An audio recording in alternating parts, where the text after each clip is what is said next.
Salam, puji Tuhan, kita kembali dalam renungan kita pada hari ini. Kita akan berbicara tentang mengakui kemesiasan Yesus. Gereja yang benar adalah gereja yang mengetahui dan menerima Yesus sebagai Mesias. Yesus ini adalah Kristus yang diurapi. Pengakuan inilah yang akan memberikan kuasa kepada gereja Tuhan.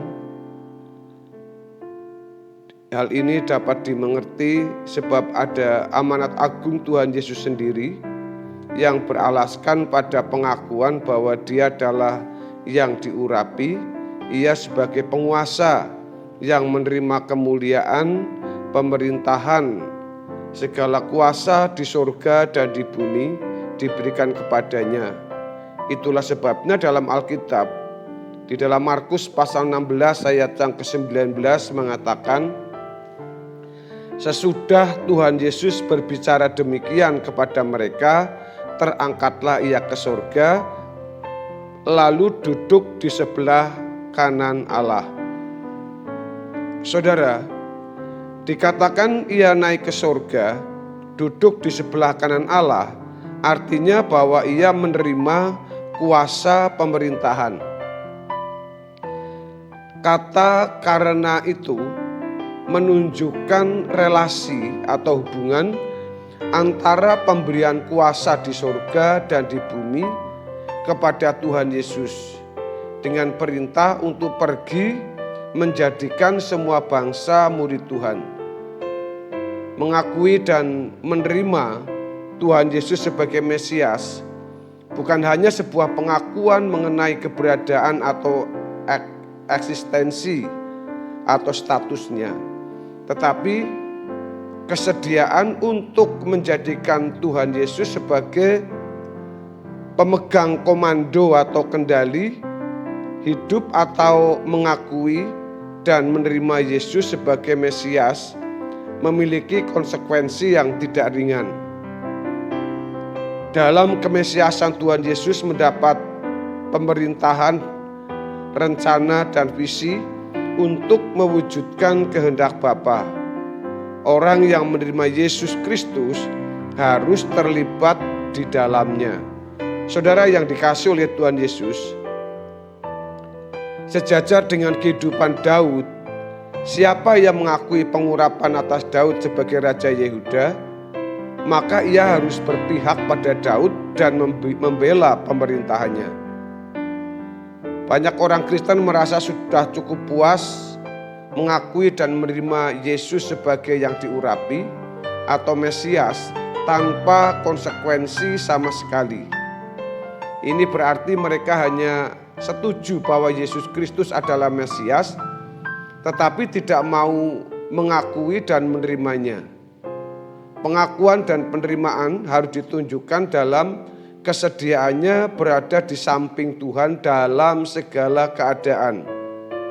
Saudara, pemberian kuasa kepada Tuhan Yesus adalah berdasarkan bagi orang percaya untuk menerima perintahnya, yaitu menjadi semua bangsa muridnya. Dalam Matius 28 ayat yang ke-19, karena itu pergilah, jadikanlah semua bangsa muridku dan baptislah mereka dalam nama Bapa dan Anak dan Roh Kudus. Dari Allah Bapa di surga yang membuat Yesus itu Tuhan dan Kristus. Di dalam Kisah pasal 2 ayat 36 mengatakan, jadi seluruh kaum Israel harus tahu dengan pasti bahwa Allah telah membuat Yesus yang kamu salibkan itu menjadi Tuhan dan Kristus. Saudara, amanat agung Tuhan ini tersirat dan disertai jaminan bahwa yang memerintah adalah yang berhak memberi perintah. Dialah penjamin segala kerja orang percaya.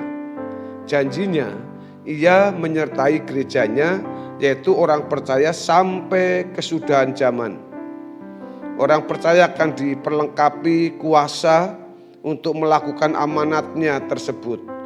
Kuasa di sini bukan potensi melakukan tanda heran atau mujizat, tetapi segala kelengkapan yang memungkinkan orang percaya memuridkan orang lain, terutama kemampuan untuk hidup suci. Dan inilah yang menjadi esensi sebenarnya atau kebenaran dalam amanat agung Tuhan Yesus. Isi amanat agung harus dimengerti. Yesus memanggil manusia bukan sekedar menjadi seorang beragama, yaitu beragama Kristen, masuk dalam gereja dan mengikuti ritual. Jadi setiap orang Kristen harus menjadi murid yang didewasakan atau disempurnakan. Kurang dari itu luncas, tidak kena sasaran, tidak mengenal kebenaran. Dan keluncasan ini menghasilkan kekristenan yang miskin dan dangkal.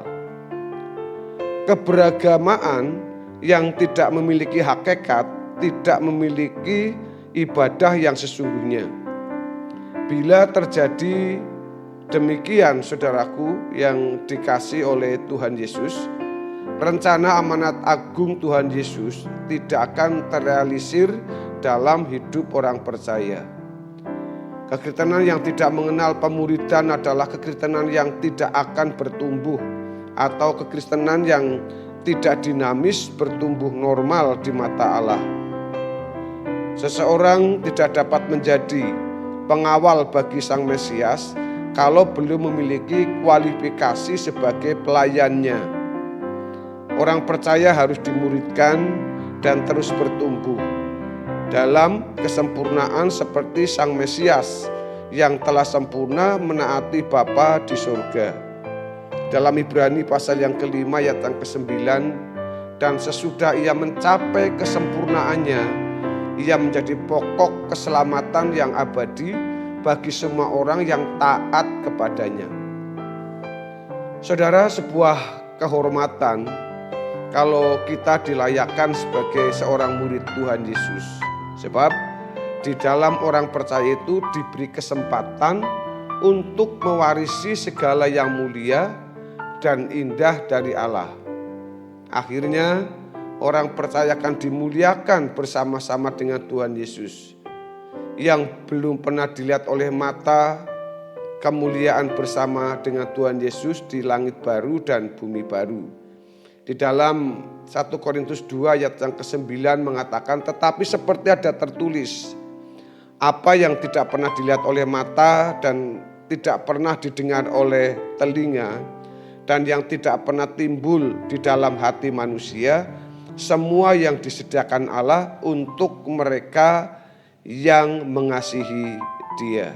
Jadi hanya orang pilihan yang percaya Tuhan Yesus dan lulus jadi murid yang akan dimuliakan bersama Tuhan Yesus di langit baru, bumi baru, atau di kerajaan Bapa di surga. Dengan tegas Roma 8 ayat 30 mengatakan, dan mereka yang ditentukannya dari semula, mereka itu juga dipanggilnya. Dan mereka yang dipanggilnya, mereka itu juga dibenarkannya. Dan mereka yang dibenarkannya, mereka itu juga dimuliakannya. Jadi Bapak Ibu, kita tidak bisa melompat dari urutan yang sudah Tuhan buat, yang sudah Tuhan tentukan. Tiba-tiba kita ingin dimuliakan, tetapi kita tidak mau memenuhi panggilan Tuhan, kita tidak mau hidup di dalam kebenaran Tuhan, dan kita tidak akan sampai kepada kemuliaan yang disediakan oleh Tuhan kepada kita. Jadi mengakui dan menerima Tuhan Yesus sebagai Mesias bukan hanya sebuah pengakuan, tetapi kesediaan untuk menjadikan Tuhan Yesus sebagai pemegang komando dan kendali kehidupan kita. Saudaraku yang dikasihi oleh Tuhan Yesus, jikalau kita mengakui kemesiasan Yesus, kita pasti akan menjadi murid yang disempurnakan, yang dimuliakan bersama-sama dengan Tuhan Yesus Kristus. Bapak Ibu Saudara, kiranya kebenaran kita hari ini memberkati kita, mengingatkan kita. Mari kita menjadi anak-anak Tuhan, gereja Tuhan yang bergairah semangat untuk memberitakan kebenaran Injil yang sudah dilakukan oleh Tuhan Yesus, supaya banyak orang dimenangkan dan kita harus bertumbuh dewasa terlebih dahulu.